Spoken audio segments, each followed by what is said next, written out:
La trahison est une blessure universelle. Imaginez ceci. Un matin, tout semble normal. Vous vous réveillez avec l'impression que votre monde est en ordre. Mais en un instant, tout bascule. Vous découvrez une vérité cachée, un acte que vous n'auriez jamais cru possible. La trahison frappe comme un coup de tonnerre, laissant derrière elle un champ de ruines émotionnelles. C'est peut-être là que vous en êtes aujourd'hui, en cherchant des réponses, ou simplement un peu de réconfort. Ce que vous ressentez, cette douleur vive, ce mélange de colère, de tristesse et de confusion, est profondément humain. Et c'est aussi un des thèmes les plus anciens de notre existence. Les stoïciens, comme Épictète, Sénèque ou Marc Aurèle, ont écrit sur la nature de la douleur, de la perte et des épreuves, et leurs réflexions sur la trahison résonnent encore aujourd'hui. Mon objectif, ici, est de vous accompagner à travers cette expérience. Non pas en minimisant votre douleur, mais en vous aidant à la transformer en quelque chose de puissant, un outil pour grandir, pour comprendre le monde, et surtout, pour reprendre le contrôle sur votre vie. Prenez une profonde inspiration. Nous allons explorer ensemble les différentes facettes de la trahison, pas à pas. À la fin, je vous promets que vous verrez cette épreuve sous un angle différent.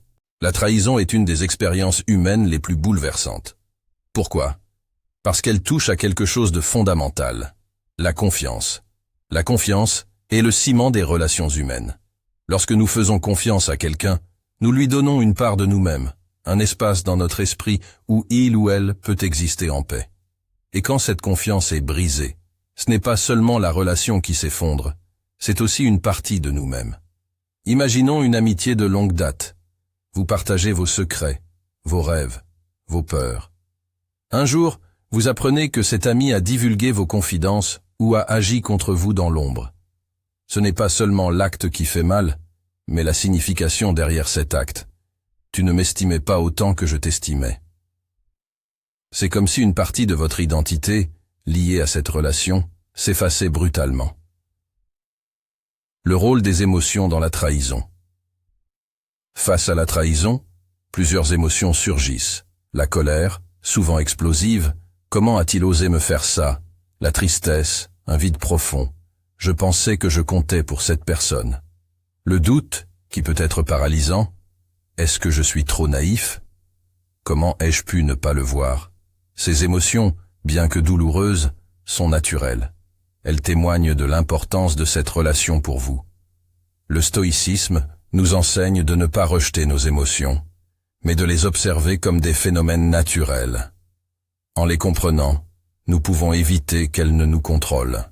Lorsque nous vivons une trahison, il est tentant d'essayer de rationaliser ou d'éteindre nos émotions pour ne pas paraître faibles. La société valorise souvent la résilience instantanée, ce qui pousse beaucoup de personnes à refouler leur douleur. Mais voici une vérité essentielle, ignorer votre douleur ne fait que la renforcer. Les émotions que nous n'exprimons pas ou que nous ne comprenons pas s'accumulent, comme des braises sous la cendre, prêtes à s'enflammer à tout moment. Reconnaître votre douleur n'est pas un signe de faiblesse, mais une preuve de courage. Il est naturel de ressentir de la tristesse, de la colère, ou même de la honte après une trahison. Ces émotions sont la réponse humaine à une blessure de l'âme, tout comme une coupure provoque une douleur physique. Vous ne jugeriez pas un bras cassé. Pourquoi jugeriez-vous une blessure émotionnelle? La trahison nous emprisonne souvent entre deux temporalités toxiques. Le passé, où nous ressassons ce qui est arrivé. Comment ai-je pu être aussi aveugle? L'avenir, où nous anticipons la répétition de la douleur. Je ne pourrai jamais refaire confiance. Mais voici une vérité importante. Ni le passé ni l'avenir ne sont réels dans le moment présent. Le passé est un souvenir, une reconstruction de ce qui s'est produit. L'avenir est une projection, un imaginaire. Seul le présent est tangible. Marc Aurèle, empereur et philosophe stoïcien, écrivait « La vie de l'homme n'est qu'un instant. Ce qui est à nous, c'est de vivre le moment présent comme il se doit.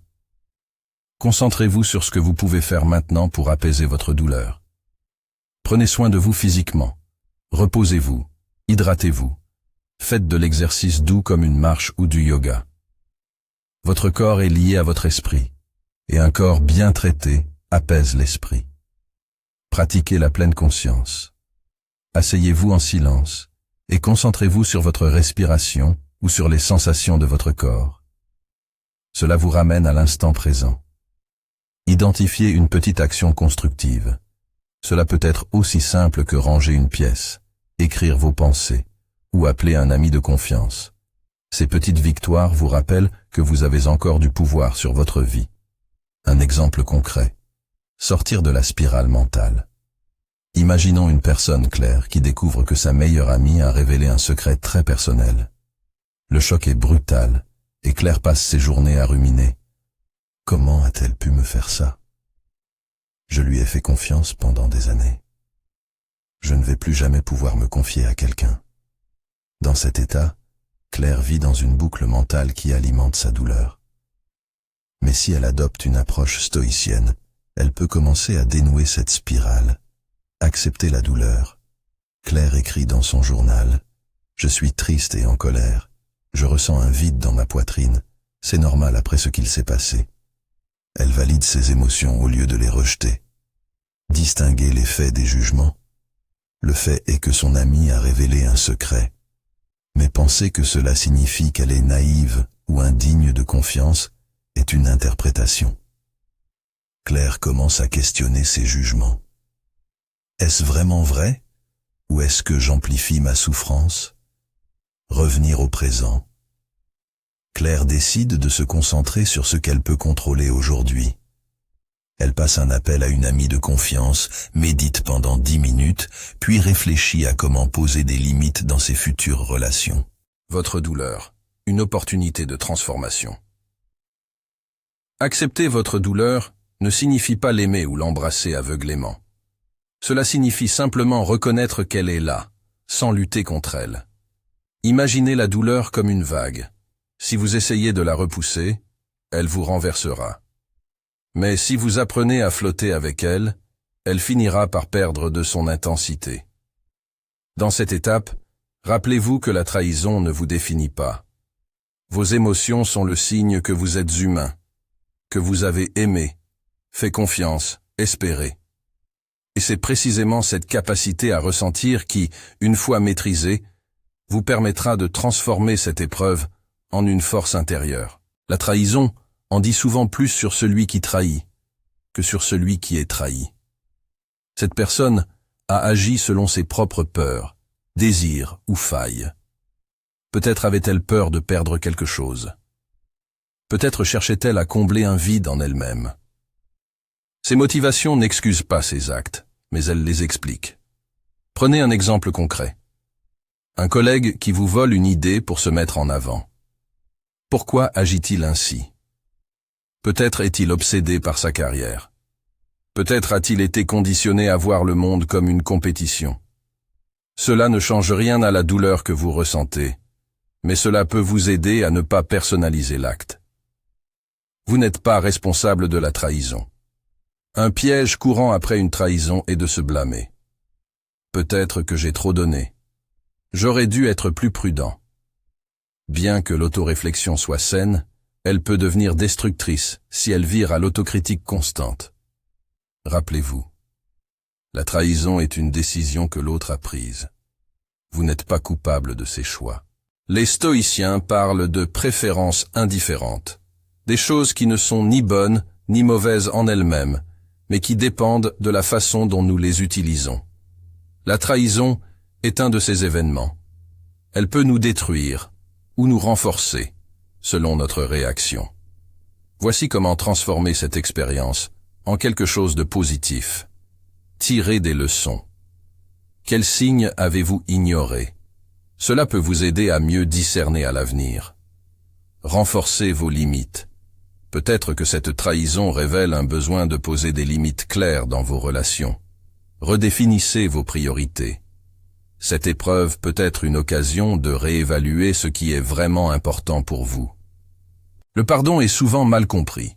Beaucoup pensent que pardonner signifie excuser ou oublier l'acte de trahison. Ce n'est pas le cas. Pardonner, Ce n'est pas prétendre que la douleur n'a jamais existé ou que l'acte n'était pas grave. Pardonner, c'est décider de ne plus laisser cette douleur dicter votre vie. Imaginez que vous portez un sac à dos rempli de pierres. Chaque pierre représente une émotion négative liée à la trahison, la colère, le ressentiment, la rancune. Plus vous gardez ces émotions en vous, plus le sac devient lourd. À chaque pas, il vous ralentit, vous fatigue et vous empêche d'avancer. Pardonner, c'est déposer ce sac à dos. Ce n'est pas nier qu'il a existé ou oublier qu'il a été lourd. C'est simplement choisir de ne plus le porter. Les stoïciens, et en particulier Marc Aurèle, nous enseignent que la rancune est une forme d'esclavage mental. Lorsque vous vous accrochez à la colère ou au ressentiment, vous devenez prisonnier de vos propres émotions. C'est comme si la personne qui vous a trahi continuait à exercer un pouvoir sur vous, même après l'événement. Marc Aurèle écrivait « L'âme est teintée par la couleur de ses pensées. Si vos pensées restent fixées sur la haine ou la vengeance, elles imprègnent votre esprit de noirceur. Pardonner, c'est reprendre le contrôle de votre propre esprit et décider de la couleur que vous voulez lui donner. Pardonner ne signifie pas que vous devez rétablir la relation ou accorder une seconde chance à la personne. Le pardon est un acte intérieur, un processus que vous faites pour vous-même, pas pour l'autre. Vous dites, en substance, je ne te permets plus de contrôler mes pensées et mes émotions. Je choisis de me libérer de cette charge émotionnelle. Gardez-vous rancune envers quelqu'un? Prenez un moment pour réfléchir. Chaque fois que vous ressentez cette rancune, votre esprit est ramené à l'acte de trahison. Vous revivez la douleur encore et encore, comme si elle venait de se produire. Ce cycle est épuisant. Les stoïciens nous encouragent à poser cette question fondamentale.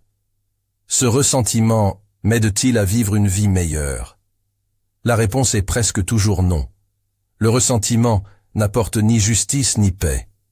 Au contraire, il entretient l'amertume et freine votre capacité à avancer. Un exemple simple. Imaginez une dispute avec un collègue. Vous gardez une rancune pendant des mois. Chaque fois que vous le voyez, votre humeur s'assombrit et votre esprit s'agite. Pendant ce temps, votre collègue peut avoir oublié l'incident ou ne pas être affecté du tout. Vous êtes donc le seul à souffrir de cette rancune. Pardonner ne signifie pas l'excuser. Cela signifie simplement refuser de continuer à souffrir. Après une trahison, il est naturel d'avoir peur de se réengager. Mais une vie sans confiance est une vie isolée. Réapprendre à faire confiance, c'est accepter le risque, tout en étant plus attentif. Observez les actions des autres plutôt que leurs paroles. Prenez votre temps pour établir une connexion. Communiquez vos attentes et vos limites dès le début. La confiance commence par soi-même. La clé pour faire confiance à nouveau aux autres est de rétablir la confiance en vous-même. Croyez en votre capacité à gérer une éventuelle nouvelle déception. Vous avez survécu à une trahison, et vous êtes plus fort que vous ne le pensez.